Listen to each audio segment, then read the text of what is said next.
दोस्तों, एक लड़की की शादी को 7 साल का अरसा बीत गया, मगर वो औलाद की नियामत से महरूम थी। इसके खानदान और दोस्तों में जितनी भी इसके साथ की लड़कियां थीं, वो सब कोई 2 और कोई 3 और कोई 4 बच्चों की मां बन चुकी थी। इस लड़की की बहुत हसरत थी कि अल्लाह इसकी गोद भी भर दे। लड़की किसी से कुछ नहीं कहती थी, लेकिन दिल ही दिल में अल्लाह से दुआ मांगा करती थी कि या अल्लाह मुझे भी ये खुशियां दिखा दे। दोस्तों, इस लड़की की सारी सहेलियां, यहाँ तक के इसके ससुराल में जितनी शादियां इसके बाद हुई थीं, वह सब साहिबे औलाद हो चुके थे। जहां इस लड़की को ससुराल वालों की चुप्पी नजरों और चुप्पी सवालों का सामना करना पड़ता था, वहीं वो खुद भी हर पल अपनी सोनी गोद की वजह से दुखी और परेशान रहती थी। उसने हिम्मत करके अपना चेकअप भी करवाया, लेकिन ये चीज देखकर उसे और भी ज्यादा तकलीफ होती कि उसकी रिपोर्ट में भी डॉक्टरों ने तकरीबन नाउम्मीदी जाहिर की, जिस वजह से वो हर वक्त दुखी रहने लगी। मगर दिल में एक उम्मीद भी रहती थी, अगर अल्लाह चाहे तो कुछ भी नामुमकिन नहीं है। डॉक्टर्स की बात कभी हाज़मी नहीं हो सकती, क्योंकि वो सिर्फ अपना अंदाजा और अपने तजुर्बे की बुनियाद पर कुछ कह सकते हैं, लेकिन हकीकी फैसला तो अल्लाह के इख्तियार में है। लड़की का दिल अगर बहुत ज्यादा उदास होता तो वो छुपकर अपने कमरे में जी भरकर रो लेती थी। कोई भी उसकी तकलीफ को समझ नहीं पा रहा था कि वो खुद औलाद ना होने की वजह से कितनी तकलीफ और अजियत से गुजर रही है। ससुराल वाले तो बातें बनाते ही थे, लेकिन रिश्तेदार और हमसाइयों की बातें जलती पर तेल का काम करती, और उसकी सास कुछ बातें बाद में कर देती जिन्हें सुनकर दिल चाहता कि वो मर जाए या उन लोगों से कहीं दूर चली जाए, क्योंकि उन लोगों की बातें दिन ब दिन बढ़ती ही चली जा रही थीं। लेकिन उसे उम्मीद थी तो सिर्फ अल्लाह की जात पर। वो हर नमाज में रो रो कर बस अल्लाह से एक ही फरियाद करने लग गई कि वो उसे औलाद की नियामत से नवाज दे। जैसे जैसे लोगों के ताने बढ़ रहे थे, उसी तरह उसकी इबादत भी बढ़ रही थी। वो बस अल्लाह की रहमत की आस में थी कि कब उसकी दुआ कबूलियत के दर्जे पर फायज होती है। वक्त गुजरने के साथ साथ जब उसकी देवरानी के यहाँ चौथे बच्चे ने जन्म लिया, तो उसकी सास के तानों में और भी शिद्दत आ गई कि तू तो बांझ है, मेरा बेटा बे औलाद ही रहेगा। आखिर मेरे बेटे का कसूर क्या है जो उसे ये बांझ पल्ले पड़ गई। एक दिन वो अपने देवर के बच्चे को गोद में लेकर प्यार कर रही थी। ना जाने उसके दिल को क्या हुआ कि वो बच्चे को वहीं लिटाकर अपने कमरे में आई और ऐसा रोई कि सब घर वाले जमा हो गए। उसके दिल की हालत को समझे बिना ही सब ये सोचने लगे कि ये देवर के बच्चों से जलती है, हसद करती है, इसीलिए रोती है।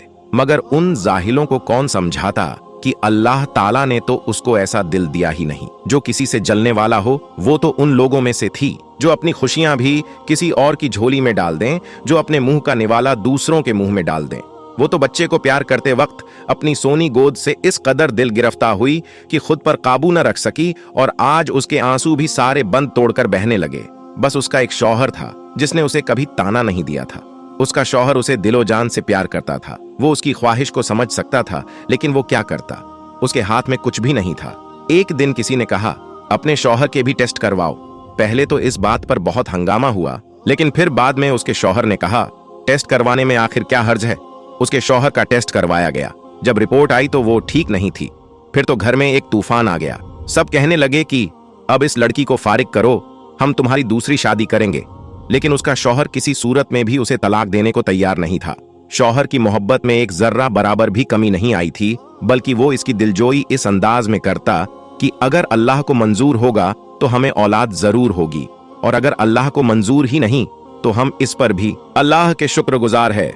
उसने अपने शौहर से कहा कि आप दूसरी शादी कर लीजिए, मगर वो अपनी बीवी से बहुत प्यार करता था, इसीलिए किसी भी सूरत में नहीं माना।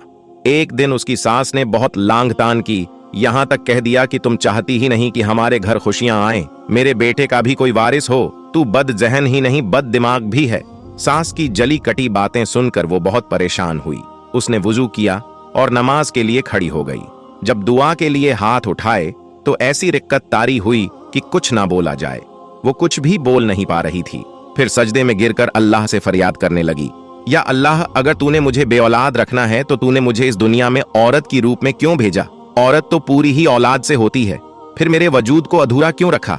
या अल्लाह, सारी दुनिया के डॉक्टर जो चाहे मर्जी कहते रहे, मुझे तो बस तेरा ही आसरा है। या अल्लाह, मेरी वजह से मेरे शौहर को तकलीफ और इस महरूमी से न गुजार। या अल्लाह, तू हर चीज पर कादिर है।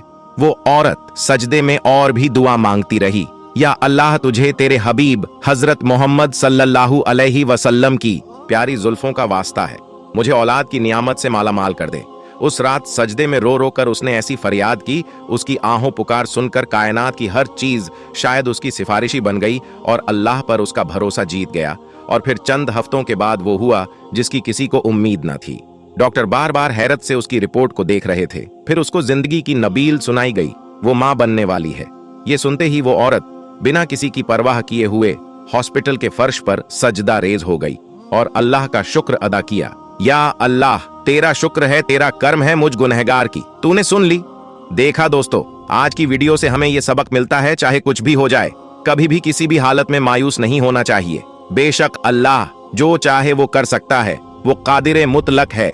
लोग कुछ भी कहे, बस अल्लाह ताला पर मुकम्मल भरोसा रखे, ना कभी किसी का बुरा सोचे, न बुरा करे, दिल की जमीन को हमेशा पाक रखे। प्यारे दोस्तों, एक दूसरे के लिए दुआएं मांगना बहुत अच्छा और बेहतरीन अमल है, इसलिए एक दूसरे के लिए दुआएं मांगा करें। अल्लाह रब्बुल इज्जत की बारगाह में हम दुआ करते हैं, हमारे वो भाई और वो बहनें जो बेऔलाद हैं, अल्लाह रब्बुल इज्जत सबको नेक औलाद की नेमत से नवाजे। अल्लाह ने जिन्हें बेटियां दी हैं उन्हें औलाद नगीना यानी बेटे अता फरमाए, और जिनको अल्लाह ने बेटे दिए अल्लाह उनको खातूने जन्नत के सदके बेटियां अता करे। आमीन सुम्मा आमीन। दोस्तों, आज की वीडियो में बस इतना ही। मिलेंगे फिर एक और नई वीडियो के साथ, तब के लिए अल्लाह हाफिज।